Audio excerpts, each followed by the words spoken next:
திருஞான சம்பந்த நாயனார். வம்பரா வரிவண்டு மனம் நார மலரும் மதுமலர் நல் கொன்றையான் அடியலார் பேனா எம்பிரான் சம்பந்தன் அடியார்க்கும் அடியன்னு சுந்தரர் பெருமான் போற்றி பாடியிருக்கார். ஞானப்பால் உண்டவர், தேவாரம் பாடி சைவமும் தமிழும் தலைக்க செய்த மறையவர்னு ஞான சம்பந்தருடைய பெருமையை சொல்லிக்கொண்டே போகலாம். அதனாலதான் இறைவரோ தொண்டருள் ஒடுக்கம் தொண்டர்தம் பெருமை சொல்லவும் பெரிதேன்னு பெரியவர்கள் சொல்றாங்க. திருஞான சம்பந்தருடைய வாழ்க்கை வரலாற்றில் நிகழ்ந்த ஒவ்வொரு நிகழ்வுகளையும் சுருக்கமாகவும் அதே சமயம் எந்த நிகழ்வுகளும் விட்டு போகாமலும் நாம் இப்பதிவில் தொடர்ந்து காணலாம்.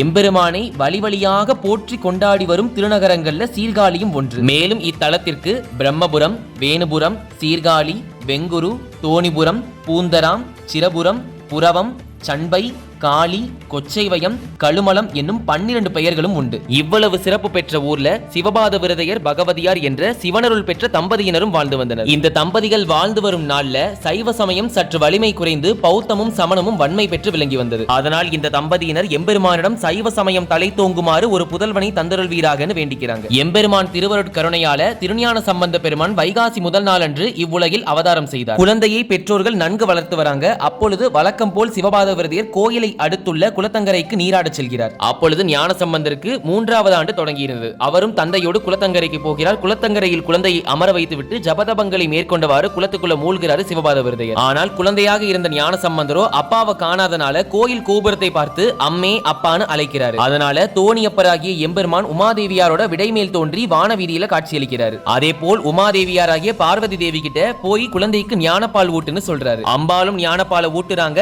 அதிலிருந்து பெரும் ஞானியாக ஞான சம்பந்தர் மாறுகிறார். அதன் பிறகு சிவபாத விரதையர் ஜபதபங்களை முடித்து கரைக்கு மேலே ஏறி வருகிறார். குழந்தையின் செங்கனி இதழ்களில் பால் இருப்பதனை கண்ட சிவபாத விரதையரோ யாரோ குழந்தைக்கு எச்சில் பால் கொடுத்துட்டாங்கன்னு குச்சியை எடுத்து யார் உனக்கு எச்சில் பால் கொடுத்ததுன்னு மிரட்டுறாரு. ஆனால் அளவிலா ஞானத்தை பெற்ற ஞான சம்பந்தரோ வான வீதியில் இருக்கும் எம்பெருமானையும் பார்வதி தேவியாரையும் பார்த்து தோடுடைய செவியன் விடை ஏரியோர் தூவன் மதிசூடி காடுடைய சுடலை பொடி பூசி என் உள்ளங்கவர் கல்வன் ஏடுடைய மலரான் முனை நாட்பணின் தேத்த அருள் செய்த பீடுடைய பிரம்மாபுரன் மேவிய பெம்மான் இவனன்றே என தொடங்கும் பதிகத்தை பாடுகிறார். இதை கேட்ட சிவபாத விரதையரோ பக்தி பரவசத்துல ஆனந்த கூத்தே ஆட ஆரம்பிச்சிட்டாரு. இதனை கேட்ட ஊர் மக்களும் பரவசமாகி திருஞான சம்பந்தர பூமாரி பொழிந்து வாழ்த்துறாங்க. பிறகு தன்னோட தந்தையாரோட சேர்ந்து பல சிவத்தலங்களை தரிசிக்கிறார் ஞான சம்பந்தர். அவ்வாறு திருக்கோலக்காங்கிற தலத்துக்கு போறாங்க. அங்க தன்னோட பிஞ்சுக்கரம் சிவக்குமாறு கைகள்லேயே தாளம் போட்டபடியே பதிகத்தை பாடுகிறார் ஞான சம்பந்தர். இதனால எம்பெருமான் பொன்னாலான தாளங்களை ஞான சம்பந்தரோட கரங்கள்ல தங்குமாறு செய்கிறார். ஞான சம்பந்தருடைய ஓவியம் சிற்பம்னு எதை பார்த்தாலும் அவருடைய கைகள்ல இந்த பொன்னாலான தாளங்கள் இருப்பதை பார்த்திருப்போம். அந்த பொன்னாலான தாளங்கள் எம்பெருமான் இந்த திருத்தலத்துல அருளியதுதான். அப்படியே இதையும் தொடர்ந்து திருநனிப்பள்ளி, திருவலம்புரம், பழனீச்சரம், திருச்சாயக்காடு, திருவெண்காடு, திருமுல்லைவாயில் முதலிய சிவத்தலங்களையும் தரிசிக்கிறாங்க. சம்பந்தருடைய தெய்வ திருப்பணியை பற்றி கேள்வியுற்ற திருநீலகண்ட யாழ்ப்பாணரும் அவரது மனைவியாராகிய மதங்க சூளாமணியாரும் திருஞான சம்பந்தர் பார்க்கிறதுக்காக சீர்காழிக்கு வராங்க. பிறகு ஞான சம்பந்தர் பாட பாணர் யாழிசைக்க பாலும் தேனும் கலந்தார் போல எங்கும் தமிழ் மலையே பொழிகிறது. பிறகு திருஞான சம்பந்தரோடு இவர்களும் சேர்ந்தே சிவயாத்திரையை மேற்கொள்றாங்க. அப்படியே தில்லைக்கு எல்லாருமே போறாங்க. தில்லைக்கு ஞான சம்பந்தர் தெற்கு ராஜகோபுரத்தின் வழியாக சென்று நடராஜ பெருமானையும் தரிசிக்கிறார். பிறகு திரு எருக்கத்தம்புலியூரில் வீட்டிற்கும் எம்பெருமானை தரிசித்தவாறே திருநெல்வாயில் அறத்துறையை தரிசிக்க வேண்டும் என்ற ஆசையும் திருஞான சம்பந்தருக்கு வருது. அவ்வாறே உச்சிநாதரை தரிசிக்க எல்லாரும் புறப்படுறாங்க. அங்க இருக்கக்கூடிய இறைவனுக்கு உச்சிநாதர் என்பது பெயருங்கிறதுனால அத்திருத்தலத்திற்கு திருவுச்சி என்ற ஒரு பெயரும் உண்டு. அப்பொழுது ஞான சம்பந்தரை அவருடைய அப்பா தான் தன்னுடைய தோல்ல சுமந்துகிட்டே வராரு. எங்க தன்னுடைய தந்தைக்கு தோல் வலிக்கும்ங்கிறத புரிஞ்சுக்கிட்ட ஞான சம்பந்தரோ அப்பா என்ன கீழே இறக்கி விடுங்க, நான் நடந்தே வரேன்னு சொல்றாரு. ஆனால் ஞான சம்பந்தர் தன்னுடைய பிஞ்சு பாதங்கள் நோகும்படி நடந்து வருவதை எம்பெருமான் பொறுத்துக் கொள்ளவில்லை. அதனால சிவபெருமான் முத்துச்சிவிகை, முத்துக்குடை, முத்து சின்னங்களை படைத்ததோடு மட்டுமல்லாமல் திருநெல்வாயில் அரைத்துறை அன்பர்கள் கனவிலே தோன்றி இதனையெல்லாம் முறையே எடுத்துட்டு போய் திருஞான சம்பந்தனை முறையே அழைத்து வாருங்கள்னு சொல்றாரு. பொழுது புலர்ந்தவுடனே அன்பர்களும் எம்பெருமானோட கட்டளைப்படி ஞான சம்பந்தரை முறையே அழைச்சிட்டு போறாங்க. அங்க சிவபெருமான வழிபட்ட பிறகு மீண்டும் சீர்காழிக்கே வராங்க. அப்பொழுது ஞான சம்பந்தருக்கு உரிய பருவம் வந்ததால அவருக்கு முப்புரி நூலணியும் சடங்கை அவருடைய பெற்றோர்கள் சீரும் சிறப்புமா நடத்தி வைக்கிறாங்க. இவ்வாறு இருக்க ஒரு நாள் திருநாவுக்கரசர் சீர்காழிக்கு வருகை தருகிறார். இதனை முன்னமே அறிந்து கொண்ட ஞான சம்பந்தர் முறையே அன்பர்களை அழைத்துக் கொண்டு திருநாவுக்கரசரை இன்புற்று வரவேற்கிறார். அவர்களுக்கு இடையே உருவான அன்பினை பற்றி கூறணும்னா இன்மொழியாள ஞான சம்பந்தர் அப்பரே என்று அழைக்க நாவுக்கரசரோ அவரை நோக்கி அடியேன் என்று உள்ளம் முருக வணங்கினார். சீர்காழியில ஞான சம்பந்தர் இருக்கும் பொழுதெல்லாம் திருத்தோணி அப்பரை செந்தமிழ் மாலை விகற்பங்களாலான திருமொழி மாற்று, திருமாலை மாற்று, வழிமொழி திருவிராகம், திரு ஏகபாதம், திருவருக்குறள், திருவருக கூற்றிருக்கை, திருவிராகம் போன்ற பற்பல பதிகங்களால் பாடுகிறார். இத்திருப்பதிகங்கள் எல்லாமே மூல இலக்கியமாக வீடு பேற்றிற்கான உண்மை இயல்பினை உணர்த்தும் விதமாக அமைந்திருக்கு. மீண்டும் சிவயாத்திரையை தொடர்ந்து திருப்பாச்சிலாச்சிரமத்தில் இருக்கும் திருத்தலத்திற்கு அனைவரும் வராங்க. அப்பொழுது ஞானசம்பந்தர் சிவபெருமான் முன்னாடி ஒரு பெண்மணி கீழே கிடப்பதை பார்க்கிறார். அந்த பெண் யாருன்னா மலநாட்டு தலைவன் கொல்லிமலவனுடைய மகள் தான் அவங்க. வலிப்பு நோயால அவதிப்பட்ட அந்த பெண்ணிற்கு எந்த மருத்துவமும் கை கொடுக்கல என்பதனால சிவபெருமானே கதின்னு அவருடைய பாத கமலங்கள்ல அந்த பெண்ணை விட்டுட்டு செல்கிறார். இப்பொழுது ஞானசம்பந்தர் வந்திருப்பதை கேட்டு அறிந்து கொண்ட மன்னனோ மீண்டும் அங்கே ஓடி வருகிறார். தன்னுடைய பெண்மணியை குணப்படுத்துமாறு வேண்டுகிறார். ஞானசம்பந்தரும் எம்பெருமானை வேண்டி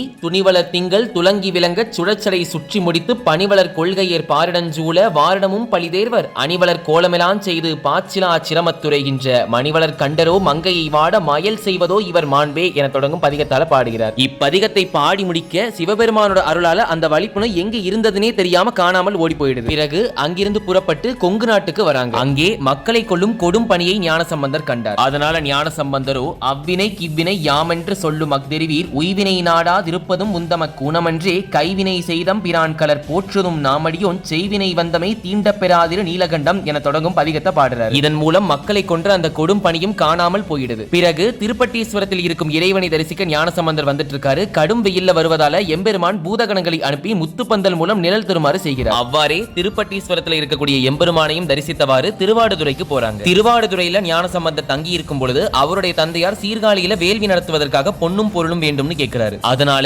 ஞானசம்பந்தரோ எம்பெருமானை நோக்கி ஒரு திருப்பதிகத்தால பாட எடுக்க எடுக்க குறையாத 1000 பொன் நிறைந்த பொற்கிளி ஒன்றையும் எம்பெருமான் கொடுத்து அருள்கிறார். திருவாடுதுறையில ஞானசம்பந்தர் தங்கி இருக்கும் பொழுது பாணருடைய சுற்றத்தார்கள்லாம் என்ன நினைச்சிட்டாங்கன்னா ஞானசம்பந்தருடைய அனைத்து திருப்பதிகங்களும் பாணர் இசைப்பதால தான் புகழ் பெறுகிறதுன்னு தவறா நினைச்சிடுறாங்க. இச்செய்தி பாணருக்கு தெரிய வருது. ஆனால் பாணருக்கு இச்செய்தியோ மன வருத்தத்தை கொடுக்குது. அதனால இந்த எண்ணத்தை எப்படியாவது திருத்தியே ஆக வேண்டும்னு ஞானசம்பந்தரிக்கிற முறையிடுகிறார். ஞானசம்பந்தரும் மாதர் மடப்பிடியும் மட வண்ணமும் அன்னதோர் நடையுடையும் மலைமகள் துணையன மகிழ்வர் பூத வினப்படை நின்றிசை பாடவும் ஆடுவர் அவர் பட சடை நெடு முடியதோர் புனல வேதமோடு ஏலிசை பாடுவர் ஆழ்கடல் வெண்டிரை இறை நுரை கரை பொருது விம்மி நின்றையிலே தாதவில் புன்னை தயங்கு மலர்ச்சிறை வண்டரை எழில் பொழில் குயில் பயில் தரமு புறம்பதியே என தொடங்கும் பதிகத்தை பாடுகிறார். இத்திருப்பதிகத்துக்கு பாணரால இசை மீட்ட முடியாம போயிடுது. அதனால பாணரோ கலங்குகிறார். அதற்கு ஞானசம்பந்தரோ இந்த கருவியில் முடிந்த அளவுக்கு எவை கிட்டுமோ அவற்றை முன்போல் இதனிலிட்டு வாசிப்பீராக என்று அருள்கிறார். இப்பொழுது பாணர் பழையபடி யாழி சேர்க்க அவருடைய சுற்றத்தார்கள் தங்களுடைய அறியாமையை உணர்ந்து கொள்கிறார்கள். பிறகு அங்கிருந்து புறப்பட்டு திருச்சாத்தமங்கையை அடைந்து திரு நீலநக்க நாயனாரை கண்டு மகிழ்ந்ததோடு பல சிவத்தலங்களை தரிசித்த வண்ணம் திருமருகல் எனும் தலத்தை வந்தடைந்தார் ஞானசம்பந்தர். திருமருகல் கோயில் மடத்தில் தங்கியிருந்து எம்பெருமானை வழிபட்டு வரும்பொழுது ஒரு நாள் அங்கு வியக்கத்தக்க நிகழ்ச்சி ஒன்றை ஞானசம்பந்தர் பார்க்கிறார். ஒரு கன்னிப்பெண்ணையும் அவளுக்கு அருகில் இறந்து கிடக்கும் வணிக மகனையும் கண்டார். அந்த கன்னிப்பெண் ஞானசம்பந்தர் பார்க்கிறாங்க. ஞானசம்பந்தர் வந்திருந்தது சிவபெருமானை வந்திருந்தது போல் அவங்களுக்கு ஒரு தைரியத்தை தந்தனால ஓடி வந்து அவருடைய பாதங்களை பிடிச்சுக்கிறாங்க. மேலும் அழுத வண்ணம் தன்னுடைய சோக கதையையும் சொல்கிறார். இந்த பெண்ணுடைய கதை என்ன, அவளுக்கு என்ன நேர்ந்தது அப்படிங்கறத நம்ம இப்ப பார்க்கலாம். அந்த பெண்ணுடைய ஊர் பெயர் வைப்பூர். அந்த ஊர்ல தாமன் என்பவருக்கு 7 பெண்கள் உண்டு. அந்த 7 பெண்கள்ல ஒரு பெண் தான் இந்த பெண்மணி. அங்க இறந்து கிடக்கக்கூடிய வணிக மகனோ இந்த பெண்மணிக்கு அத்தை மகன் முறை வேண்டும். அந்த பெண்ணுடைய தந்தையாகிய தாமனோ தன்னுடைய 7 பெண்கள்ல ஏதாவது ஒரு பெண்ணை உனக்கு மனம் முடித்து வைக்கிறேன்னு அந்த வணிக மகனுக்கு வாக்கு கொடுத்திருக்காரு. ஆனால் கொடுத்த வாக்கை காப்பாற்றாம ஒரு பெண்ணை கூட அவருக்கு கொடுக்காம ஏமாத்திடுறாரு. அதனால மனம் நொந்த இந்த பெண்ணோ அந்த வணிக மகனுக்கு ஏமாற்றத்தை தரக்கூடாதுன்னு அவர் மீது வைத்திருந்த உண்மையான காதலினாலும் அவரை இரவோடு இரவாக கூட்டிட்டு ஓடி வந்துடுறாங்க. ஆனால் வந்த இடத்துல விதி அந்த பெண்ணுக்கு சரி செஞ்சிடுது. பாம்பு தீண்டி அந்த வணிக மகன் அத்திருத்தலத்திலேயே உயிர் விட்டுறான். இதையெல்லாம் சொல்லி புலம்பி அழுத வண்ணமே என்னை எப்படியாவது இந்த நிலையிலிருந்து காப்பாற்றுங்கள்னு ஞானசம்பந்தர் கிட்ட முறையிடுகிறார். ஞானசம்பந்தரும் அந்த பெண்ணுடைய உண்மையான காதலை மெச்சி எம்பெருமானை நோக்கி சடையா எனுமால் சரணி எனுமால் விடையா எனுமால் வெறுவா விழுமால் மடையார் குவளை மலரும் மருகள் உடையாய் தகுமோ இவள் உள் மெலிவே என தொடங்கும் பதிகத்தால பாடுகிறார். இத்திருப்பதிகத்தை பாடி முடிக்க தூக்கத்திலிருந்து எழுந்தார் போல அந்த வணிக மகனோ உயிர் பெற்று மீண்டும் எழுகிறான். இவ்வாறு ஒரு காதல் தம்பதியினரை ஞானசம்பந்தர் சேர்த்து வைத்திருக்கிறார். பிறகு அந்த தம்பதியினரோ ஞானசம்பந்தரை பணிந்து நிற்க நீடு புகழ் வாழ்வீராகனு ஆசி கூறிய வண்ணம் அங்கிருந்து வழி அனுப்பி வைக்கிறார். அத்திருத்தலத்தில் ஞானசம்பந்தர் இருக்கும் பொழுது அவரை காண சிறுத்தொண்ட நாயனார் அங்கு வருகிறார். இருவருமே சேர்ந்து பல சிவத்தலங்களை தரிசித்தவாறு திருச்செங்காட்டங்குடி வழியாக கணபதீஸ்வரரை வழிபட்ட வண்ணம் திருப்புகலூருக்கு வராங்க. அங்க முருகநாயனரோட திருமணத்தில் ஞானசம்பந்தர் தங்கி இருக்கும் பொழுது திருவாரூர் தியாகேச பெருமானை தரிசித்த வண்ணம் அப்பரடிகள் அங்கு வருகிறார். திருவாரூர் தியாகேச பெருமானை பற்றி அப்பரடிகள் அங்கு இயம்பியதை கேட்ட ஞானசம்பந்தரோ தானும் திருவாரூர் தியாகேச பெருமானை தரிசித்து வருகிறேன், அதுவரை திருப்புகலூர்லேயே தங்கியிருங்கன்னு சொல்லிட்டு கிளம்புறாரு. பிறகு திருவாரூர் தியாகேச பெருமானை தரிசித்து மீண்டும் திருப்புகலூருக்கே வராரு. அப்பரடிகளோடு சேர்ந்து பல சிவத்தலங்களை சிவயாத்திரையா தரிசிச்சுக்கிட்டே வந்துட்டு இருக்காரு. ஞானசம்பந்தர் தன்னோடு கால்நடையாக வருவதை வருத்தமாக எண்ணினார் நாவுக்கரசர். அதனால நாவுக்கரசரோ ஞானசம்பந்தரை பார்த்து முத்துச்சிவிகையில் எழுந்திருமாறு வேண்டுகிறார். முதலில் மறுத்தாலும் இறைவனுடைய திருவருட்கருணையை எண்ணி பார்த்த ஞானசம்பந்தர் நான் முத்துச்சிவிகையில் வருகிறேன், ஆனால் நீங்க முன்னாடி போங்க, நான் உங்களுடைய அவருடைய பின்னாடியே வரேன்னு சொல்லிட்டு முத்துச்சிவையில வர ஞானசம்பந்தர். இப்படியாக திருக்கடவூர், திருவம்பர் முதலிய தலங்களை தரிசித்தவாறு திருவீலி மிளலையை வந்தடைந்தனர். இத்தலத்தினுடைய சிறப்பை பலமுறை அடியேனும் பதிவு செய்துட்டேன், பலமுறை அன்பர்களும் பார்த்திருக்கீங்க. இருப்பினும் இதனை ஒரு தொடர்ச்சியாக நம்ம பார்ப்பதனால இங்கே மறுபடியும் இத்தலத்தினுடைய சிறப்பை ஒரு சுருக்கமாக சிந்திக்க. காக்கும் தொழிலை செய்யக்கூடிய பகவானாகிய விஷ்ணுவிற்கு அசுரர்களையும் தீயவற்றையும் அழிப்பதற்கு பிரத்யேகமான ஒரு ஆயுதம் தேவைப்பட்டது. ஆயிரம் அஸ்திரங்கள் சஸ்திரங்கள் இருந்தாலும் கூட ஒரு பிரத்யேகமான ஒரு ஆயுதம் தேவை என அவர் சிந்திக்கும் பொழுது எம்பெருமானை பூஜை செய்தால் அவ்வாயுதம் கிடைக்கும் என்று பூலோகத்திற்கு வந்து எம்பெருமானை இத்தலத்தில் ஸ்தாபித்து பூஜை செய்கிறார். அதுவும் 1000 நாமங்களில் ஒரு நாமத்திற்கு ஒரு தாமரை என்கிற விகிதத்தில் 1000 தாமரை மலர்களால் அர்ச்சித்தும் வருகிறார். இப்படி இருக்கும் பொழுது எம்பெருமானாகிய சிவபெருமானோ ஒரு நாள் அந்த 1000 தாமரை மலர்கள்ல ஒரு மலர் மறையும்படி செய்திடுறாரு. ஒரு மலர் குறைவதை உணர்ந்த விஷ்ணு பெருமானோ சிவ பூஜையில் இருந்து இடையில் எந்திரிக்க கூடாது என்பதனால தாமரை மலர் போன்ற தன்னுடைய இரு விழிகள்ல ஒரு கண்ணை தோன்றி சிவபெருமானுக்கு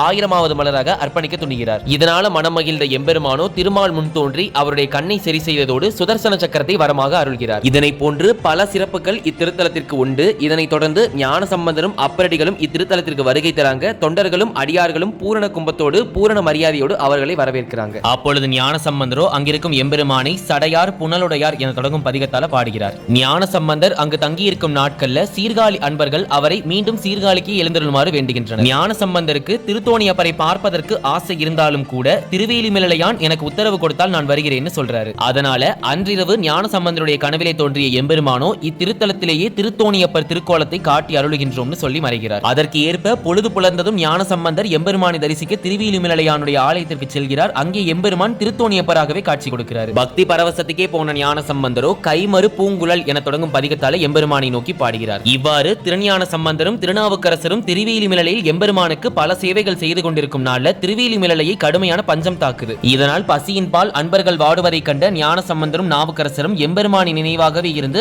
அவர்களது துன்பத்தை போக்குமாறு வேண்டிக்கிறாங்க. இதனால் ஒரு நாள் அவர்களுடைய கனவிலே தோன்றிய எம்பெருமானோ அடியார்களது வாட்டத்தை போக்கும் பொருட்டு நாள்தோறும் திருக்கோவில் கிழக்கு பீடத்திலும் மேற்கு பீடத்திலும் ஒவ்வொரு பொற்காசுகளை வைத்து அருள்வோம், அதனை கொண்டு அடியார்களது வறுமை நிலையை போக்கி உதவுங்கள் என்று திருவாய் மலர்ந்தார். இறைவன் சொன்னது போலவே தினமும் பொற்பீடத்திலிருந்து பொற்காசுகளை பெற்றெடுத்து திருநாவுக்கரசரும் திருஞான சம்பந்தரும் குறைவின்றி அமுதூட்டி இன்புற்றனர். ஆனால் இதே நேரத்தில் திருநாவுக்கரசருடைய திருமணத்தில் மட்டும் அடியவர்கள் உரிய காலத்தை அமுது செய்வதாகவும் திருஞான சம்பந்தருடைய திருமணத்தில் அமுது செய்ய காலதாமதம் ஆவதாகவும் திருஞான சம்பந்தருக்கு தெரிய வருது. இதற்கான காரணத்தை ஞான சம்பந்தர் அடியவர்கள் கிட்ட கேட்கும் பொழுது நம்முடைய பொற்காசு நல்ல காசு இல்லைன்னு பொருள் தருவதற்கு காலதாமதம் செய்யறாங்கன்னு சொல்றாங்க. அதாவது நல்ல காசு இல்லைன்னா ஒரு மாசுபாடான தங்கத்தை கொண்டு செய்த பொற்காசு போல திருஞான சம்பந்தருக்கு கிடைத்த பொற்காசு காட்சியளித்தது. அதனால ஞான சம்பந்தரோ எம்பெருமானை நோக்கி வாசி தீரவே காசு நல்குவீர் மாசின் மிளலையீர் ஏசவில்லையே இறைவராகினீர் மறைக்குள் மிளலையீர் கரைக்குள் காசினை முறைமை நல்குமே என தொடங்கும் பதிகத்தால பாடுகிறார். இத்திருப்பதிகத்தை பத்தி அடியேன் நிச்சயம் இப்பதிவில் குறிப்பிட்டே தீர வேண்டும். இவ்வுலகத்துல மனிதர்கள் அயராது உழைப்பது என்பதே பொருளை ஈட்டுவதற்காகத்தான். அப்பெயர் பெற்ற பொருள் நம்மிடம் கிடைத்து அந்த செல்வம் நம்மிடம் தங்கி இருந்தால் மட்டுமே அதற்கான முழு பலனும் அந்த உழைப்பிற்கான மரியாதையும் நமக்கு கிடைக்கும். ஆனால் வந்த காசு வந்த வழியே கரைந்து கொண்டே சென்றால் அந்த உழைப்பிற்கு மரியாதை இல்லை, நாம் உழைத்ததற்கான பயனும் அது கிடையாது. எனவே சேர்த்த செல்வம் நிலைத்து நிற்கவும் வீண் விரயம் ஆகாமலும் இருக்க தினந்தோறும் படிக்க வேண்டிய திருப்பதிகம் இது. மேலும் செல்வம் பெருக, வியாபாரம் சிறக்க, தனதானியங்கள் நிறைய, வழக்குகளில் வெற்றி பெற தினந்தோறும் பாராயணம் செய்ய வேண்டிய திருப்பதிகம் இது. எனவே வறுமை நீங்கவும் கடன் சுமை குறையவும் தொழிலில் லாபம் பெருகவும் திருஞான சம்பந்தர் அருளி செய்து இத்திருப்பதிகத்தை தினந்தோறும் பாராயணம் செய்து எம்பெருமானின் திருவுருளை பெறுமாறு அன்பர்களை பணிவன்போடு வேண்டிக் கொள்கிறேன். இத்தகு திருப்பதிகத்தை ஞான சம்பந்தர் நமக்கு அருளி செய்தது நம்முடைய மிகப்பெரிய பாக்கியமாகும். இதனைத் தொடர்ந்து ஞான சம்பந்தர் இத்திருப்பதிகத்தை பாடி முடிக்க நல்ல பொற்காசினை ஞான சம்பந்தருக்கு எம்பெருமான் கொடுத்து அருளுகிறார். பிறகு திருநாவுக்கரசரும் திருஞான சம்பந்தரும் தொடர்ந்து திருவமுது செய்து வராங்க. அதே காலத்துல எம்பெருமானோட கருணையினால அந்த ஊர்ல அந்த பஞ்சம் எல்லாம் தீர்ந்தது. பிறகு அவ்விரு ஞானமூர்த்திகளும் அங்கிருந்து கிளம்பி வேதாரண்யத்தை வந்தடைந்தனர். அங்க இருக்கக்கூடிய எம்பெருமானை தரிசிக்கலாம்னு போகும் பொழுது அங்கு அன்பர்கள் திருவாயில் தாளிடப்பட்டிருப்பதால வேறு ஒரு பக்கம் வாயில் அமைத்து அந்த வழியாக சென்று எம்பெருமானை வழிபட்டு வராங்க. கதவு தாளிடப்பட்டிருப்பதற்கான காரணத்தை இரு ஞானமூர்த்திகளும் அங்கிருக்கும் அன்பர்கள் கிட்ட கேட்கிறாங்க. அதற்கு அன்பர்களோ இறைவனை வழிபட்டு வந்த அருமறைகள் வாயிலை அடைத்து சென்று விட்டன, அதுல இருந்து அந்த வாயிலை திறக்க வல்லோர்கள் யாரும் இல்லாததால வேறு வழியாக சென்று எம்பெருமானை வழிபட்டு வரும்னு சொல்றாங்க. அடியார்கள் மொழிந்ததை கேட்ட ஞான சம்பந்தரோ அப்பரடிகளை பார்த்து அத்திருக்காப்பு நீங்குமாறு திருப்பதிகம் ஒன்றை பாடுவீராக என்று கேட்டுக்கொண்டார். அப்பரடிகளும் 11 பாட்டுகளால் கதவின் தாள் திறக்கும்படி செய்தார். அங்கிருந்த அன்பர்கள் அனைவரும் மகிழ்ச்சி வெள்ளத்தில் மூழ்க பிறகு இறைவனை வழிபட்டு வெளியே வந்தவுடன் அப்பரடிகளின் வேண்டுகோளுக்கு இணங்க ஞான சம்பந்தர் திறந்த கதவுகளை அடைக்கும் பொருட்டு சதுரம் என தொடங்கும் பதிகத்தால பாடுகிறார். அன்று முதல் அத்திருவாயில் திறக்கவும் காப்பிடவும் எளிதாக அமைந்தது. இன்றும் கூட இந்த வைபவத்தை அடியார்கள் மிகச் சிறப்பாக திருக்கோவில் நடத்தி வராங்க. இவ்வாறு இரு ஞானமூர்த்திகளும் பல செயல்களை நிகழ்த்திய வண்ணம் வண்ணம் திருமறை காட்டை அடைந்து திருமறை பெருமானை பணிந்த வண்ணம் பல பதிகங்களை பாடி பூஜித்தும் வராங்க. உலகிலேயே பல சிவஸ்தலங்கள் இருந்தாலும் கூட அதில் மிக விசேஷமான பல சிவஸ்தலங்களும் உண்டு. அத்தகைய திருத்தலங்களுள் மூர்த்தம், தீர்த்தம், ஸ்தலம் என அனைத்திலும் தனி இடத்தினையும் சிறப்பினையும் பிடித்த மதுரையின் அழகாக திகழும் மதுரை மீனாட்சி சொக்கநாதரின் ஆலயம் மிக விசேஷமானது. எல்லா இடங்களிலும் சைவம் தலை தோங்கி இருக்கும் பொழுது மதுரையில் நிச்சயம் சைவம் தலை தோங்கியே இருக்கும் என்று நாம் நினைத்துக் கொண்டிருக்கிறோம். ஆனால் அந்த சூழ்நிலையில் அவ்வாறு இல்லை. என்ன நடந்தது அப்படின்னா, அக்காலத்தில் பாண்டிய நாடாகிய மதுரையை கூன்பாண்டியன் நெடுமாறன் என்ற மன்னன் அரசாண்டு வந்தான். மன்னன் சமணத்தில் மிக பற்று கொண்டு சமணத்தை ஊக்குவித்ததால் சமண தலைவர்கள் செருக்குற்று சைவத்தை குறை கூறி வந்தாங்க. இதனால சைவம் வளர்ச்சி குறைந்து சமணம் சிறுக சிறுக பரவி கொண்டிருந்தது. இதுவரை ஞானசம்பந்தர் நிகழ்த்திய அற்புதங்களே மிக சுவாரஸ்யமானது அப்படின்னா, இதனை தொடர்ந்து நாம் பார்க்கக்கூடிய அத்துணை வரலாறும் இன்னும் மிக மிக சுவாரஸ்யமானதாக இருக்க போகுது. இதுல இருந்துதான் திருஞான சம்பந்தருடைய வாழ்க்கையில் நிகழ்ந்த பல சுவாரஸ்யமான திருப்பங்களை நாம பார்க்க இருக்கோம். அதனால தொடர்ந்து கேளுங்க. இப்பொழுது மன்னனை பற்றி ஒரு சிறு குறிப்பு பார்த்திடலாம். மன்னனுடைய பெயர் கூன்பாண்டியன் நெடுமாறன். பேருக்கு ஏற்றவாறே மன்னனுக்கு ஒரு கூனும் இருந்தது. அதனால் அவன் கூன் விழுந்தே காணப்பட்டான். மேலும் பாண்டிய மன்னன் மங்கையர்க்கரசியாரை மணந்திருந்தான். அவனுடைய முதன் மந்திரியாக பணியாற்றியவர் தான் குலச்சிறை நாயனார். குலச்சிறை நாயனாரை பற்றி நாம் ஏற்கனவே நம்முடைய சேனல்ல பார்த்துட்டோம் அப்படின்னாலும் குலச்சிறை நாயனாருடைய பெருமைகளும் அவருடைய சுவாரஸ்யமான கதைகளும் போதவில்லைன்னு அடியார்கள் சொல்லி இருந்தீங்க. அதற்கான காரணம், அப்பொழுது நான் குலச்சிறை நாயனாருடைய இந்த பெருமைகளை எல்லாம் சொல்லி இருந்தேன்னா நிச்சயம் பல அன்பர்களுக்கு புரிந்திருக்காது. ஏனென்றால் அது இந்த கதையோடு தொடர்புடையது. அதனால குலச்சிறை நாயனாருடைய தொண்டுகள் பற்றி இப்பதிவில் நாம் விரிவாகவே பார்க்கலாம். என்னதான் மன்னன் சமணத்தையே பற்றி ஒழுகினாலும் கூட மாதேவி மங்கையர்க்கரசியாரும் முதன் மந்திரி குலச்சிறையாரும் சைவ சமயத்தை பாதுகாக்க தங்களால் இயன்றதை செய்து வந்தனர். அப்பொழுதெல்லாம் மாதேவி மங்கையர்க்கரசியார் எங்கே திருநீற்றின் பொலிவும் பெருமையும் சைவமும் காணாமல் போய்விடுமோ, முன்போல் பாண்டிய நாட்டில் சைவம் தலை தோங்க வேண்டுமே என்று எம்பெருமானை வேண்டிக் கொண்டே இருப்பார். அப்பொழுதுதான் திருநாவுக்கரசரும் திருஞான சம்பந்தரும் திருமறை காட்டில் வந்து தங்கியிருக்காங்கிற செய்தி அரசியாருக்கும் குலச்சிறையாருக்கும் தெரிய வருது. உடனே குலச்சிறையாரும் ஞான சம்பந்தரை மதுரைக்கு எழுந்திருள வைக்க எல்லா விதமான முயற்சியையும் எடுக்கிறார். ஞான சம்பந்தரும் வருகை தரேன்னு சொல்றாரு. ஆனால் அதனை கேட்ட நாவுக்கரசரோ சமணர்கள் தமக்கு இழைத்த தீமையினை பற்றி ஞான சம்பந்தருக்கு எடுத்து கூறுகிறார். ஆனால் ஞான சம்பந்தரோ நாம் வழிபடுவதோ எம்பெருமானுடைய திருப்பாதங்களை, ஆதலினால இவர்களை கண்டு நாம் அஞ்ச வேண்டியதில்லை என்று கூறி அவருக்கு சமாதானம் கூறியதோடு வேல நாட்டிலேயே தங்கி இருக்கும்படி கூறி தம்முடைய முத்துச்சிவிகையில கிளம்புறார். மேலும் வேயுரு தோழிபங்கன் என்னும் திருப்பதிகத்தையும் இயம்பினார். மனம் கமலும் மலர் நிறைந்த மலைகளில் துள்ளி ஓடும் தேனருவிகளை கடந்தார். புள்ளினங்கள் துள்ளி விளையாடும் காடுகளையும் கடந்தார். இவ்வாறு நெய்தல் நிலத்தை கடந்து மருத நிலம் வழியாக முல்லையை தாண்டி பாளையில் புகுந்து பாண்டி நாட்டின் பாங்கிலே வந்தடைந்தார் சம்பந்தர். ஒருவாறு ஆளுடை பிள்ளையார் திருக்கொடுக்குன்றம் எனும் பிரான்மலை சிவத்தலத்தை வந்தடைந்தார். பிறகு அங்கிருந்து புறப்பட்டு மதுரையம்பதியை வந்தடைந்தார் சம்பந்தர். சம்பந்தரை வரவேற்பதற்காக அரசியாரும் குலச்சிறையாரும் பலவிதமான ஏற்பாடுகளை சிறப்பாக செய்திருந்தனர். அவ்வாறே முத்துச்சிவிகையில் எழுந்தருளி இருக்கும் ஞான சம்பந்தரை குலச்சிறையார் பணிந்து வணங்குகிறார். அதன் பிறகு ஞான சம்பந்தரோ முதலில் திரு ஆலவாய் அப்பனை தரிசித்து வருகிறேன் என்று சொக்கநாத பெருமானை தரிசிக்க செல்கிறார். பிறகு திருவாலவாய் திருக்கோயில் உயர் கோபுரத்தை கண்ட ஞான சம்பந்தரோ வணங்கி எழுந்து மங்கையர்க்கரசி வளவர்கோன் பாவை என தொடங்கும் திருப்பாடலால் அரசியாரையும் அமைச்சரையும் சிறப்பித்தார். ஞான சம்பந்தர் திருக்கோயிலுக்கு எழுந்துள்ள போகிறார் என்ற செய்தி கேட்டு அரசியாரும் ஆலயத்திற்குள் விரைந்தார்கள். பிறகு சிவ தொண்டர்கள் புடைசூழ அமைச்சருடன் கோவிலை வலம் வந்து சோமசுந்தர பெருமானை வழிபட்டார். அப்பொழுது நீலமாமிழற்று ஆலவாயிலான் என்னும் திருப்பாடலால் சிவபெருமானை துதித்தார். அவ்வாறே கோபுர வாயிலை அடைகிறார். அங்கு அரசியார் வணக்கத்துடன் நிற்பதை அமைச்சர் காண்பித்தார். அரசியார் விரைந்து வந்து ஞான சம்பந்தரின் திருவடிகளில் வீழ்ந்து வணங்கி எழுந்தார். இந்த இடத்துல ஒரு அழகான சுவாரஸ்யமான உரையாடல் ஒன்று அரங்கேறும். அது என்னன்னு நாம பார்க்கலாம். அதாவது ஞான சம்பந்தரை நோக்கி மங்கையர்க்கரசியார் சொல்லுவாங்க, யானும் என் பதியும் செய்த தவம் என் கொள் என்று பணிவன்போட சொல்றாங்க. அதற்கு ஞான சம்பந்தர் கூறியதை எவ்வாறு கூறியிருக்காங்க அப்படின்னா, ஞாலின் மென்மொழி போல் அரசியார் மொழிந்ததை கேட்டு ஞான சம்பந்தரோ சுற்றிலும் மற்ற சமயத்தார்கள் இருந்தும் சிவத்தொண்டினை மேற்கொண்டு வாழும் உண்மைக்கான வந்தனம் என விடை பகர்ந்தார். இந்த உரையாடல்கள் எல்லாம் முடிந்த பிறகு குலச்சிறையார் ஞான சம்பந்தரை மடத்திற்கு அழைத்து செல்கிறார். ஞான சம்பந்தர் தங்கியிருந்த இடத்துல இருந்து எழுந்த வேத முழக்கமும் திருப்பதிக ஒளியும் சமணர்களை கதிகலங்க செய்தது. அதனால வஞ்சனையால் ஆளுடை பிள்ளையாரை எப்படியும் பழிவாங்க வேண்டும் என்று மன்னன் கிட்ட போய் இதனை முறையிடுறாங்க. இந்த சூழ்நிலையில மன்னன் மனம் குழம்பி இருக்கும் பொழுது சமணர்கள் மன்னன் கிட்ட ஞான சம்பந்தர் தங்கி இருக்கும் மடத்திற்கு தீமூலச் செய்தல் வேண்டும் என்று ஆலோசனை கூறினர். மன்னனும் ஒன்றும் தோன்றாத நிலையில் எது ஆக வேண்டுமோ அதனை உடனே செய்து முடியுங்கள் என்று கூறுகிறார். ஆனாலும் உத்தரவு கொடுத்த பிறகும் மன்னனுக்கு ஏதோ ஒரு தீராத மனக்குழப்பமும் வேதனையும் அவருடைய மனசை போட்டு பாடாப்படுத்திட்டு இருக்கு. அந்த சமயத்துல மங்கையர்க்கரசியார் வராங்க. மன்னனுடைய துயரத்தை கண்டு இதற்கான காரணத்தையும் கேட்கிறாங்க. மன்னனும் சமணர்கள் வந்து முறையிட்டதையும் அதற்கு தான் விடையளித்ததையும் கூற அது கேட்டு மங்கையர்க்கரசியார் திடுக்கிட்டார். உடனே மங்கையர்க்கரசியார் மன்னனை நோக்கி, எனக்கு ஓர் வழி தோன்றுகிறது. சமணர்களுக்கும் சைவர்களுக்கும் வாதம் நடக்கட்டும். வாதில் எவர் வெற்றி பெறுகிறாரோ அவர்கள் பக்கம் சேர்ந்து கொண்டால் போகிறது என்று கணவனுக்கு ஒரு அரிய யோசனையை கூறினார். இதனைத் தொடர்ந்து மங்கையர்க்கரசியார் குலச்சிறையார் கிட்ட நடந்தவற்றை எல்லாத்தையும் கூறுகிறார்கள். அதனை கேட்ட குலச்சிறையார் மிகவும் மனவேதனையோடு ஆளுடை பிள்ளையாருக்கு எந்த ஒரு தீங்கும் நேர்ந்திடக்கூடாதுன்னு எம்பெருமான் கிட்ட வேண்டிக்கிறார். மேலும் ஆளுடை பிள்ளையாராகிய திருஞான சம்பந்தருக்கு ஏதேனும் தீங்கு நேர்ந்தால் அக்கணமே உயிரை துறப்போம்னு அரசியாரும் குலச்சிறையாரும் உறுதி கொள்கிறார்கள். ஆனால் அதற்குள்ள சமணர்கள் திருஞான சம்பந்தர் தங்கியிருக்கும் திருமணத்திற்கு தங்களுடைய மந்திரத்தால தீ வைக்க முயற்சி செய்யறாங்க. எம்பெருமானின் பக்தர்கள் கிட்ட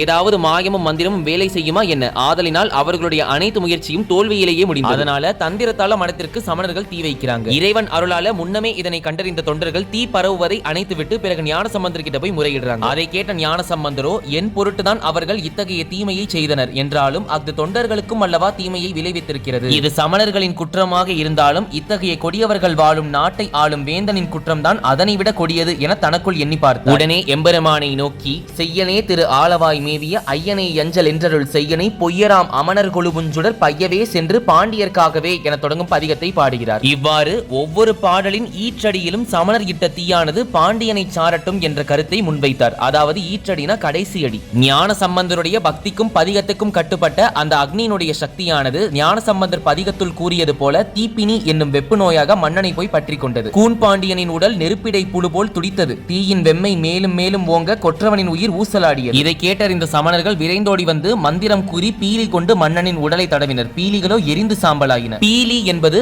மயில் தொகையை குறிக்கும். இவ்வாறு ஞான சம்பந்தர் ஏவிய அந்த அக்னிக்கு முன்னாடி கூட சமணர்களால் நிக்க முடியல. இதனால சமணர்களோ பிரம்புகளால் மன்னன் உடல் வேதனையை போக்க முயன்றனர். பிரம்புகளால் மன்னன் உடலை தீண்டும் முன்னரே அவைகளும் தீந்து போயின.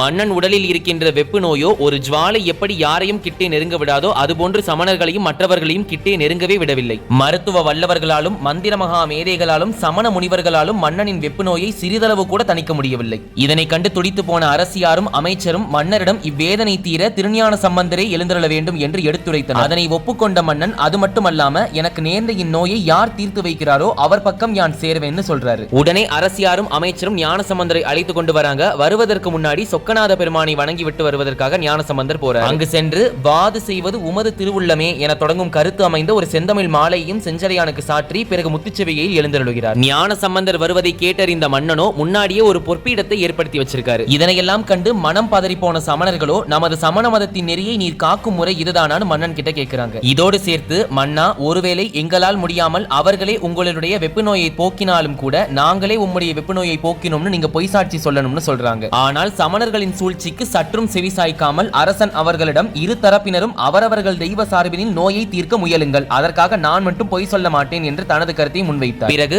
அரண்மனைக்கு ஞான சம்பந்தர் வருகிறார். வந்த ஞான சம்பந்தரை இருகை கூப்பி வரவேற்று தன்னுடைய வெப்பு நோய் இருப்பதையும் மறந்து அவரை வணங்கியவாறே பொற்பீடத்தில் எழுந்திருமாறு மன்னன் வேண்டுகிறார். சமணர்களை சற்றும் கண்டுகொள்ளாத மன்னன் ஞான சம்பந்தர் கிட்ட குலப்பிரச்சனம் விசாரிக்கிறார். ஆளுடை பிள்ளையாரோ தான் பிறந்த திருத்தலம் சீர்காழி என்பதையும் பிரம்மபுரம் என தொடங்கி சீர்காழி திருநகரின் 12 திருநாமங்களையும் அமைத்து செந்தமிழ் பாட்டொன்றால் பதிலுரைத்து அருளினார். ஆனால் அதற்குள்ள சமணர்களோ ஆளுடை பிள்ளையாரை பார்த்து தங்களுடைய வேத நெறிகளை எல்லாம் முன்வைத்து ஆளுக்கு ஒரு பக்கமாக ஆர்ப்பரிக்க தொடங்கிவிட்டனர். இதனை கண்ட அரசியார் மன்னர் கிட்ட போய் ஆளுடை பிள்ளையாரோ ஒரே ஒரு ஆள், ஆனால் சமணர்களோ வயது முதிர்ந்தவர்கள், கணக்கில் அடங்காதவர்கள். அதனால் ஆளுடை பிள்ளையாரின் அருளினால் முதலில் தங்கள் உடலில் ஏற்பட்டுள்ள வெப்புநோய் விலகட்டும், அதன் பிறகு வேண்டுமென்றால் இவர்கள் வாதாடட்டும் என்றார். அதற்கு ஏற்ப ஞான சம்பந்தரோ மானினேர் விழி மாதராய் என தொடங்கும் பதிகம் ஒன்றை பாடுகிறார். அதனை கேட்டு மன்னன் உள்ளம் உருகி இருக்கும் பொழுது சமணர்கள் அதை கண்டு பொறுமினார்கள். அதை கண்ட மன்னன் கோபத்தோட சமணர்களை பார்த்து என்ன சொல்றாருன்னா, உங்களுடைய இந்த வீண் ஆரவாரத்தையும் கோபத்தையும் என்னுடைய வெப்பு நோயை தணிப்பதில் காட்டலாமேன்னு சொல்றாரு. அதுக்கு சமணர்களோ நாங்க உங்களுடைய இடப்பாகத்தில் இருக்கக்கூடிய வெப்பு நோயை தணிக்கிறோம், இப்ப புதுசா வந்திருக்காரே அவர் உங்களுடைய வலப்பாகத்தில் இருக்கக்கூடிய வெப்பு நோயை தணிக்கட்டும்னு ஒரு வாதத்தை முன்வைக்கிறாங்க. மன்னனும் அதுக்கு சம்மதிக்க தங்களது மந்திரத்தை மொழியத் தொடங்கி அவர்கள் பீலியை எடுத்து மன்னன் உடம்பின் இடப்பக்கம் தடவினார்கள். ஆனால் வெப்பு நோயின் அனலின் தன்மையால் பீலி தீந்து வீழ்ந்ததோடு அல்லாமல் அப்பாகத்தில் வெப்பு நோயின் வெம்மையும் பன்மடங்கு அதிகரித்தது. இதனை கண்ட மன்னன் வேதனையில் துடித்தாலும் அந்த வேதனையை அடக்கிக் கொண்டு இப்பொழுது ஞான சம்பந்தரை நோக்கினான். உடனே ஞான சம்பந்தரோ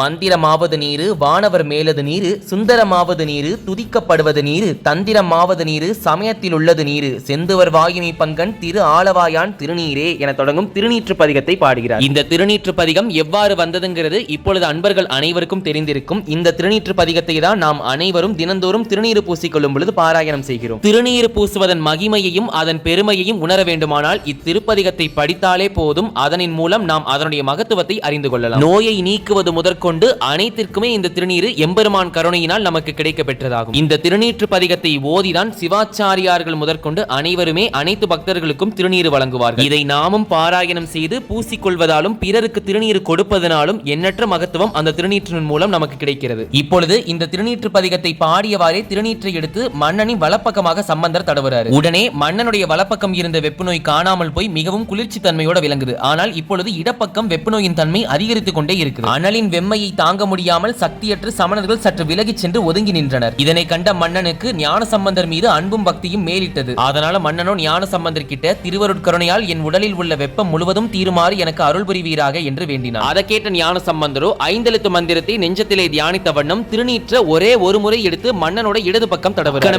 மன்னனுடைய முழு வெப்பு நோயும் காணாமல் போயிடுது. உடனே அரசியாரும் அமைச்சரும் மகிழ்ச்சி மேலிட இருக்கும் பொழுது மன்னன் ஞானசம்பந்தரை வீழ்ந்து வணங்குறான். தொடர்ந்து பல தோல்வியினை சந்தித்த சமணர்களோ நெருப்பிலும் நீரிலும் தங்களுக்குள்ள ஆற்றலினால் வாதமிட்டு ஞானசம்பந்தரை வெல்லலாம்னு யோசிக்கிறாங்க. உடனே சமணர்களோ மன்னன் கிட்ட போய் அவரவர் சமய கொள்கைகளை ஏட்டிலே எழுதி தீயிலே போட வேண்டும். எந்த ஏடு எரியாமல் இருக்கிறதோ அந்த ஏட்டிற்குரியவர் வெற்றி பெற்றார்னோ அவருடைய சமயம் சிறந்ததுன்னு வச்சுக்கலாம்னு சொல்றாங்க. மன்னரும் அதுக்கு ஒப்புக்கொள்ள தீ மூட்டப்பட்டது. ஞானசம்பந்தர் தாம் பாடிய பதிகங்கள் எழுதிய ஏட்டிலிருந்து போகம் ஆர்த்த பூன் முளையால் என்ற திருநள்ளாற்று பதிகத்தை எடுத்தார். சிவத்தை மனதிலே தியானித்தவாறே தளிர் இள வளர் ஒளி என தொடங்கும் திருப்பதிகம் ஒன்றை பாடி ஏட்டினை நெருப்பிலே இட்டார். ஞானசம்பந்தர் இட்ட அந்த ஏடோ எரிந்து போகாமல் முன்ன இருந்ததோடு இன்னும் பளபளப்போடு விளங்குது. இதனை கண்ட சமணர்களோ அகந்தையோடு தாங்கள் எழுதிய சமய கொள்கைகள் அடங்கிய ஒரு ஏட்டினையே தீயிலிட்டனர். ஆனால் அவ்வேடுகள் அனைத்தும் எரிந்து சாம்பலாயின. சமணர்களோ வெட்கி தலைகுனிகிறாங்க. ஆனால் ஞானசம்பந்தரோ நெருப்பிலே இட்டு ஏடுகளை வரையறுத்த காலம் வரை அனலிலே இருந்ததோடல்லாமல் எடுத்த பின்னரும் தொடுத்து முடித்த பூமாலை போல் அழகுற காட்சியளித்தது. அப்பொழுது சமணர்களோ நெருப்பை நீரினால் அணைத்துவிட்டு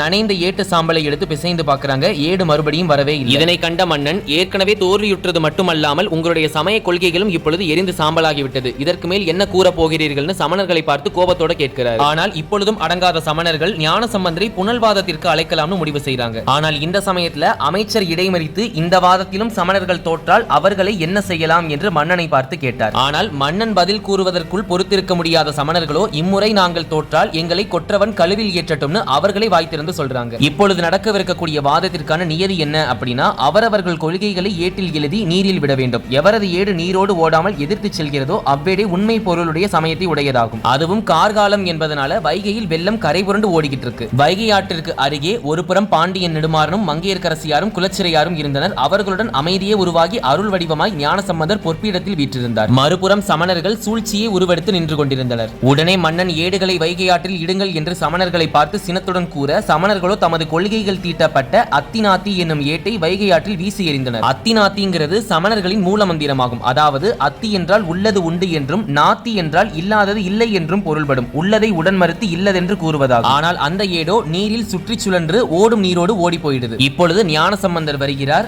அந்தனர் வானவர் ஆனினம் எனும் கௌசிக பண்ணில் அமைந்த 12 திருப்பாடல்களை கொண்ட திருப்பாசுரத்தை திரு ஏட்டில் எழுதி வைகை ஆற்றில் மிதக்க விட்டார். ஆனால் வைகை ஆற்றில் வீழ்ந்த ஏடோ வெள்ளப்பெருக்கை கிழித்துக் கொண்டு எதிர்நோக்கி சென்றது. நம்மளுடைய முன்னோர்களுடைய வரலாற்றை கூறும் பொழுது எல்லாமே கதை வடிவிலேயே நாம கேட்கக்கூடாது. அதுல இருக்கக்கூடிய அறிவியல் தன்மையையும் அதுல இருக்கக்கூடிய சூட்சமத்தையும் நாம புரிந்து கொள்ளணும். அதுபோல இப்பொழுது ஆற்றினுடைய வெள்ளப்பெருக்கை ஏடு எதிர்த்து சென்று கொண்டிருப்பது எதற்கு உவமையாக சொல்லப்படுது அப்படின்னா பிறவி பெருங்கடலில் பெருந்தவத்தினையுடைய மெய்ஞானியரின் மனமானது எதிர்த்து சென்று வெற்றி காண்பது போலன்னு சொல்லப்படுது. இப்பொழுது சைவ சமயமே மெய் சமயம் என்பதை உலகோர்க்கும் சமணர்களின் மங்கிய மூளைக்கும் உணர்த்தியது. ஆனால் இந்த இடத்துல ஒரு மிகப்பெரிய அதிசயம் நடக்குது. எல்லோருமே இன்பமாக அந்த செயலை பார்த்து கொண்டிருக்கும் பொழுது மன்னனுக்கு ஏற்கனவே கூன் இருக்கு. இருப்பினும் தன்னை எரியாமலேயே தன்னுடைய சக்திக்கு அப்பாற்பட்டு தலை நிமிர்ந்து அந்த ஏட்டை பார்க்கிறாரு. ஆனால் அவரை எரியாமலேயே கூன் நிமிர்ந்து கூத்தாட ஆரம்பிச்சிறாரு. எப்படின்னு பார்த்தா வைகையிலிட்ட பாசுரத்தின் முதற் பாட்டிலேயே இறைவன் அருளாலே வேந்தனும் ஓங்குகன்னு ஞானசம்பந்தர் பாடி அருளி இருப்பாரு. அதை பார்த்ததற்கே பாண்டிய மன்னனின் கூன் நிமிர்ந்தது. அந்த கூன் நிமிர்ந்தது போன்றே குன்றியிருந்த சைவமும் மீண்டும் நிமிர்ந்தது. அதே சமயம் வைகை ஆற்றை எதிர்த்து சென்று கொண்டிருக்கக்கூடிய ஏட்டினை எடுப்பதற்காக குதிரை மீது வேகமாக புறப்பட்டார் குலச்சிறையார். வெள்ளத்திலே தொடர்ந்து ஏடு பயணித்துக் கொண்டிருப்பதால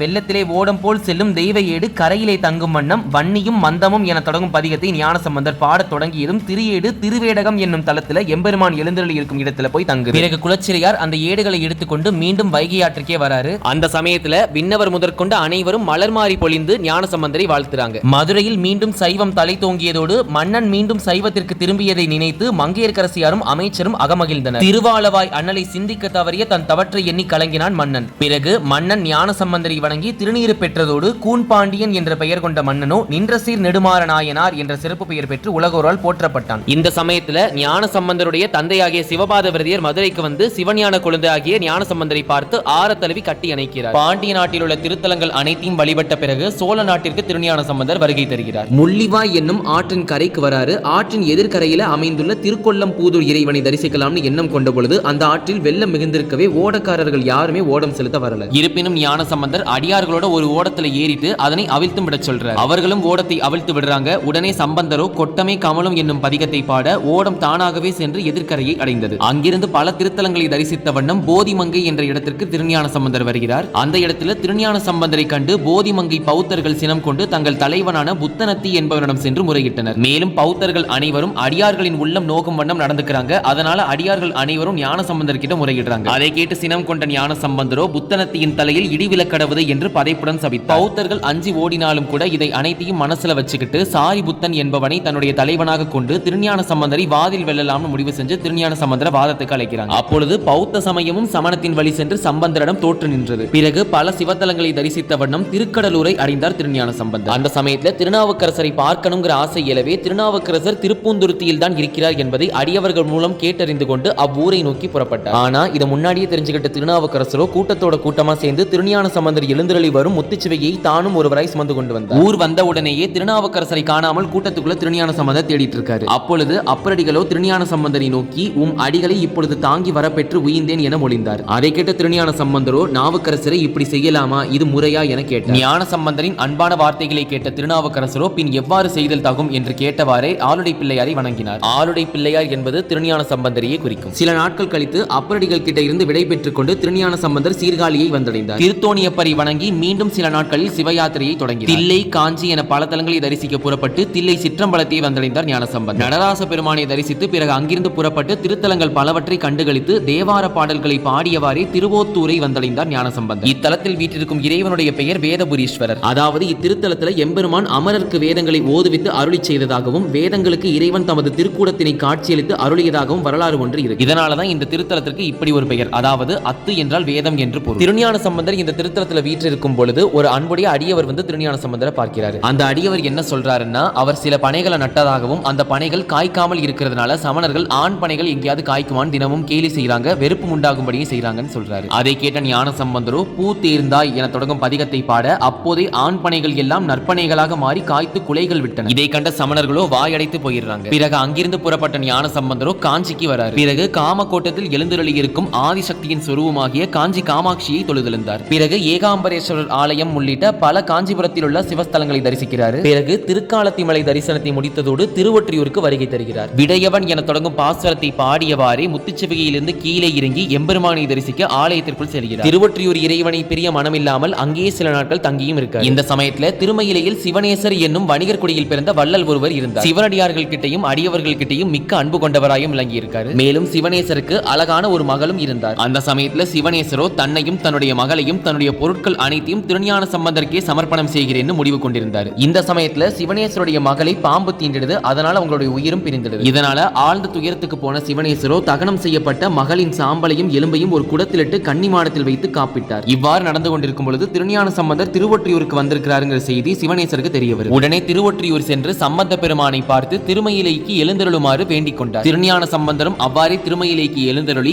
அம்பிகை கற்பகாம்பாளையும் கருணை கடலான கபாலீஸ்வரரையும் பைந்தமிழ் பாசுரத்தால் போற்றினார். அந்த சமயத்துல ஒரு சில அடியார்கள் சிவனேசருக்கு நேர்ந்த கதியை திருஞான சம்பந்தர் கிட்ட சொல்றாங்க. அதை கேட்டு அறிந்து கொண்ட திருஞான சம்பந்தரோ சிவனேசர் கிட்ட உம்முடைய மகளின் எலும்பு நிறைந்த குடத்தை மதிர்ப்புற வாயிலின் முன்பு கொண்டு வருக என்று பணித்தார். அவ்வாறே சிவனேசரும் அந்த சாம்பல் குடத்தை முன்னாடி வைக்கிறார். உடனே திருஞான சம்பந்தரும் எம்பெருமானை நோக்கி மட்டிட்ட புன்னையங் காணல் மடமயிலை கட்டிடங் கொண்டான் கபாலீச்சரம் அமர்ந்தான் ஒட்டிட்ட பண்பின் உருத்திர பல்கணத்தால் கட்டிட்டல் காணாதே போதியோ பூம்பாவாய் என தொடங்கும் பதிகத்தை பாடுகிறார். இவ்வாறு முதல் பாசுரத்திலேயே பூம்பாவாய் என விழித்தார். மேலும் இப்பாடலின் மூலம் மண்ணிலே பிறந்தவர்கள் பெரும் பயன் பிறைமதி சூடிய அன்னலாரின் மலரடிகளுக்கு அமுது செய்வித்தலும் கண்களால் அவர் நல்விழாவை காண்பதும் தான் என்பது உண்மையாகும் என்றால் உலகோர்க்கான நீ வருவாய் என உரைத்தார். முதல் பாட்டிலேயே வடிவு பெற்று அடுத்த 8 பாட்டுகளில் 12 வயரை எய்தினால் பூம்பாவை. இவ்வாறு பாடி முடித்ததும் குடம் உடைந்தது. பூம்பாவை பொங்கியலும் எழிலோடு குடத்திலிருந்து எழுந்து நின்றார். சிவனேசரும் ஞான சம்பந்தர் கிட்ட தன்னுடைய மகளை மனம் புரிந்து கொள்ளுமாறு வேண்டிக்கிறாரு. ஆனால் ஞான சம்பந்தரோ உமது மகள் அரவந்தீண்டி இறந்து விட்டாள், ஆனால் இவளோ அரணார் அருளால் மறுபிறப்பு எடுத்துள்ளாள், எனவே இவள் என் மகளுக்கு ஈடாவாள்னு சொல்றாரு. சிவனேசரும் அதனை ஒப்புக்கொண்டு தன்னுடைய மகளோடு திரும்புகிறார். பூம்பாவை முன்போல கன்னிமாடத்தில் வாழ்க்கையை தொடங்கினால் சிவனாரை எண்ணி தவம் இருந்து இறுதியில் அவரது திருவடி தாமரையை அடையும் சிறந்த ஆற்றலையும் பெற்றாள். இவ்வாறு பூம்பாவைக்கு மறுபிறப்பு கொடுத்த ஞான சம்பந்தர் கற்பகாம்பாள் சமேத கபாலீஸ்வரரை வணங்கிவிட்டு தமது புண்ணிய யாத்திரையை புனித மண்ணில் துவங்கினார். அவ்வாறே திருவான்மியூர், திருஇடைச்சுரம், திருக்கழுக்குன்றம், அச்சிலப்பாக்கம், திருவரசிலி, திருப்பனங்காட்டூர் முதலிய தலங்களை தரிசித்த வண்ணம் மீண்டும் தில்லையை வந்தடைந்தார். இதனைத் தொடர்ந்து தம்முடைய பிறந்த ஊரான சீர்காழிக்கே மீண்டும் வருகிறார். இந்த தருணத்தில் திருமுருகனாகினார், திருநீலனக்கனாகினார் போன்ற சிவனருள் பெற்ற செல்வர்களும் மாண்புமிக்க அடியவர்களும் சுற்றத்தாரோட சீர்காழிக்கு வராங்க. ஞான சம்பந்தரும் இவர்கள் அனைவரோடும் சேர்ந்து சிவதரிசனம் மேற்கொண்டே வந்துகிட்டு இருக்காரு. அந்த தருணத்துல ஞான சம்பந்தருடைய திருமணத்தை நடத்தி வைக்கணும்னு பெற்றோர்கள் முடிவு செய்யறாங்க. அப்பொழுது பெற்றோர்கள் ஞான சம்பந்தரை அணுகி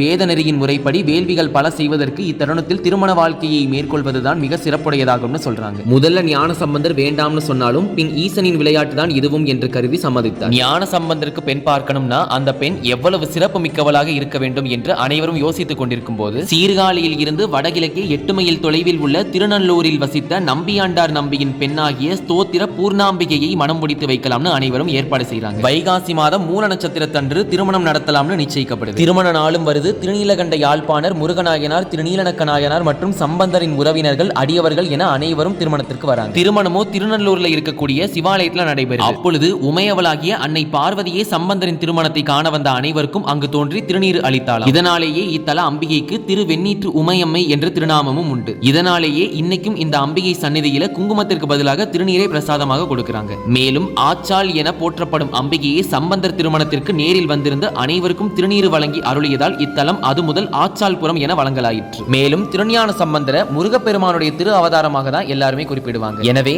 சாக்ஷாத் முருகப்பெருமான் தான் வேதநெறியும் சைவமும் தமிழும் தலைக்க திருஞான சம்பந்தராக திரு அவதாரம் செய்து பல அற்புதங்களை நிகழ்த்தியுள்ளார். திருஞான சம்பந்தருடைய திருமண வைபவத்தையும் அவருடைய மாப்பிள்ளை கோல அழகையும் பற்றி வர்ணிப்பதற்காகவே ஒரு தனி பதிவு போடலாம். அவ்வளவு பெருசாக திருஞான சம்பந்தருடைய திருமணமானது வர்ணிக்கப்பட்டிருக்கு. அவ்வளவு பெரிதாக பிரம்மாண்டமான திருமணமாக அப்பொழுதே நடைபெற்றிருக்கு. அந்த வைபவத்துடைய வர்ணனைகளை எல்லாம் அடியேன் கண்டிப்பாக இன்னொரு பதிவுல பதிவு செய்கிறேன். இப்பொழுது மணமகனாகிய திருஞான சம்பந்தரும் மணமகளாகிய ஸ்தோத்திர பூர்ணாம்பிகையும் திருமண மேடைக்கு வந்தனர். திருமணமும் இனிதே முடிந்து மங்கை நல்லாளின் கரம் பற்றி திருஞான சம்பந்தர் கோமத்தை சுற்றி வலம் வந்தார். அப்பொழுது திருஞான சம்பந்தருடைய திருவுள்ளத்துல எனக்கு ஏன் இந்த இல்லற வாழ்க்கை வந்தமைந்தது, சிற்றின்பத்தில் உழலுவதை விட இவருடன் எம்பெருமானின் திருவடி நீழலை அடைந்தே தீருவது என்ற பேரின்ப ஆசை அமிர்தம் போல் சுரந்தது. அத்தகைய மெய்ஞான எண்ணத்தோடே ஞான சம்பந்தர் மனைவியோடும் மற்றவரோடும் உற்றார் உறவினர்களோடும் திருமண பெருங்கோயிலை வந்தடைந்தார். அப்பொழுது சிவபெருமானின் மலரடியை நினைவிலே நிறுத்தி தன்னை அவரது சேவடியில் சேர்த்துக் கொண்டுள்ள வேண்டும் என்ற கருத்தை முன்வைத்து கல்லூர் பெருமணம் வேண்டா கழுமலம் பல்லூர் பெருமணம் பாட்டுமை யாய்த்துல சொல்லூர் பெருமணம் சூடலரே தொண்டர் நல்லூர் பெருமணமேய நம்பானே என தொடங்கும் பதிகத்தை பாடி அப்பொழுது விண்வெளியே அசரீரியாக எம்பெருமான் நீயும் உன் மனைவியும் உன் புண்ணிய திருமணத்தை காண வந்தவர்களும் எம்மிடம் சோதியினுள்ளாக கலந்தடையுங்கள் என்று திருவாய் மலர்ந்து அருளினார். உடனே அத்திருத்தலத்தில் எம்பெருமான் 3 உலகங்களும் தம் ஒளியால் விளங்கும் வண்ணம் ஜோதிலிங்கமாக காட்சியளித்தார். மறுநொடி கருவறை லிங்கத்திலிருந்து தோன்றிய சிவஜோதியிலே ஒரு வாயிலையும் எம்பெருமான் காட்டி அருளினார். அதில் செல்ல சிலர் தயக்கமும் அச்சமும் கொள்ள சம்பந்தர் அவர்களுக்கு நமச்சிவாய மந்திரத்தின் மேன்மையை கூறி காதலாகி கசிந்து கண்ணீர் மல்கி எனும் நமச்சிவாய திருப்பதிகத்தை பாடி தம்முடன் வந்தோரை எல்லாம் கருவறையில் தோன்றிய சிவலிங்க ஜோதியிலே புகுமாறு கூறினார். சிவாய நம என்ற வேத மந்திரத்தினை விண்ணை முட்டும் அளவிற்கு சொல்லிக்கொண்டே அனைவரும் ஜோதியில் புகுந்தனர். மேலும் திருநீலனக்க நாயனார், திருமுருகநாயனார், திருநீலகண்ட யாழ்ப்பாணர், சிவபாத விருதையர், நம்பியாண்டார் நம்பி ஆகிய சிவனருட் செல்வர்கள் தம் இல்லறத்தாருடன் பேரொளியிலே புகுந்தனர். திருமணத்திற்கு பணிகள் செய்தோரும் தத்தம் மனையார்களோடு பேரொளியிலே புகுந்தார்கள். பிறவி துயரம் தீர யாவரும் இப்பேரொளியிலே புகுவீர்களாக என்று திருஞான சம்பந்தர் சொன்னது போல அனைவரும் பேரொளியிலே புகுந்தார்கள். ஞான சம்பந்த பெருமானும் தம் மனைவியாராகிய பூர்ணாம்பிகையை கையை பிடித்தவாறே அச்சோதியினை வலம் வந்தார். நமச்சிவாய என்ற நாமத்தை முழங்கியவாறே சோதியினுள் புகுந்தார். எனவே இறுதியாக பேரொளி புகுந்த சிவனருட் செல்வர்களை தமது திருவடி நீழலை அடைந்து திருப்பணி புரியும் திருப்பேற்றி அளித்தார் எம்பெருமான். வேதங்களையும் 7 உலகங்களையும் ஈன்று கருணை வடிவமாக நின்ற உமாதேவியாரின் திருமுலை பாலினை சிவஞான அமுதத்தோடு உண்டு அருள் பெற்று சைவத்தை உயர்வித்த அருந்தவச் செல்வன் திருஞான சம்பந்த பெருமானையும் அவர்தம் மனைவியாரையும் எம்பெருமான் தமது அருகிலேயே அணைந்து வாழும் நிகரில்லா பெருவாழ்வை அளித்தார். இறுதியாக எம்பெருமானின் அருளினால் இப்பூலோகத்திற்கு வந்து மனிதர்களாகிய நாமும் எம்பெருமானை அடைவதற்கு பதியங்களையும் பல அற்புதங்களையும் நிகழ்த்தி சென்ற ஞான சம்பந்தர் மீண்டும் எம்பெருமானிடமே சேர்ந்தார். எப்பொழுதும் எம்பெருமானை நினைக்கக்கூடிய ஒவ்வொருவர் மனத்திலும் ஞான சம்பந்தர் இருக்கிறார். எனவே ஞான சம்பந்தர் வழிகாட்டுதலின்படி நாமும் வாழ்க்கையில் உயிர்ந்து எம்பெருமானை அடைவோமாக. அவரது பதிகங்களை பாடி நாமும் நல்லதொரு பயன்களை அடைவோமாக. இந்த அடியினால் முடிந்த அளவிற்கு ஞான சம்பந்தரை பற்றிய அனைத்து செய்திகளையும் தொகுத்து இப்பதிவில் வழங்கியுள்ளேன். அதனுடன் இந்த அடியனின் ஒவ்வொரு பதிவிற்கும் தொடர்ந்து ஆதரவு அளித்து வரும் அத்துணை நல்லுள்ளங்களுக்கும் இந்த அடியனின் மனமார்ந்த நன்றிகள். ஏனெனில் திருஞான சம்பந்தருடைய புகழ் என்பது மிகவும் பெரிது. ஆதலால் இனிவரும் காலத்துல அனைவராலையும் ஞான சம்பந்தரை பற்றி இவ்வாறு படித்து தெரிந்து கொள்ள இயலாது. ஆதலால்தான் ஒவ்வொரு பதிவுலையும் இந்த அடியினால முடிந்த அளவிற்கு நாயன்மார்களை பற்றி எல்லா விவரத்தையும் கொடுக்க முயற்சி செய்து கொண்டே இருக்கேன். அதனாலதான் இடையில நிறைய காலதாமதமும் ஆகிடுச்சு. அதனால இந்த அடியனை பொறுத்தருள வேண்டும் என்று பணிவன்போடு வேண்டி கேட்டுக்கொள்கிறேன். மேலும் திருஞான சம்பந்தர் பாடி அருளிய பதிகங்களை மட்டும் ஒரு பதிவாக தரணும்னு ஒரு அடியவர் கேட்டுக்கொண்டதால அதனையும் அடியன் அடுத்த பதிவாக தரேன். இப்பொழுது அடுத்த நாயன்மார் யாரு அப்படிங்கிறது குறித்து வரக்கூடிய ஒரு பாடலை நம்ம பார்க்கலாம். அருந்தமிழா கரற்சரிதை அடியேனுக்கு அவர் பாதம் தரும் பரிசால் அறிந்தபடி துதி செய்தேன் தாரணி மேல் பெரும் கொடையும் தின்னனவும் பேர் உணர்வும் திருத்தொண்டால் வரும் தகைமை கலிக்க இக்காமனார் செய்கை வலுத்துவேன். இந்த பாடல்ல நாம அடுத்து எந்த நாயன்மாரை பற்றி பார்க்க போறோம்ங்கிற ஒரு சிறு குறிப்பு இருக்கு. உங்களுக்கு தெரிந்ததுன்னா மறக்காம கமெண்ட் செய்யுங்க. மேலும் திருஞான சம்பந்தருடைய பக்தியை பற்றி நீங்க என்ன நினைக்கிறீங்கிறதையும் மறக்காம கமெண்ட்ஸ்ல சொல்லிட்டு போங்க. எனவே இத்துடன் இனிதே திருஞான சம்பந்தருடைய வரலாறு முடிவடைகிறது. மேலும் திருஞான சம்பந்தருடைய குரு பூஜை நாளாக சொல்லப்படுவது வைகாசி மாதம் மூல நட்சத்திரத்தை ரொம்ப விசேஷமா சொல்றாங்க. இறைவனோ தொண்டருள் ஒடுக்கம், தொண்டர்தம் பெருமை சொல்லவும் பெரிதே. நன்றி, வணக்கம்.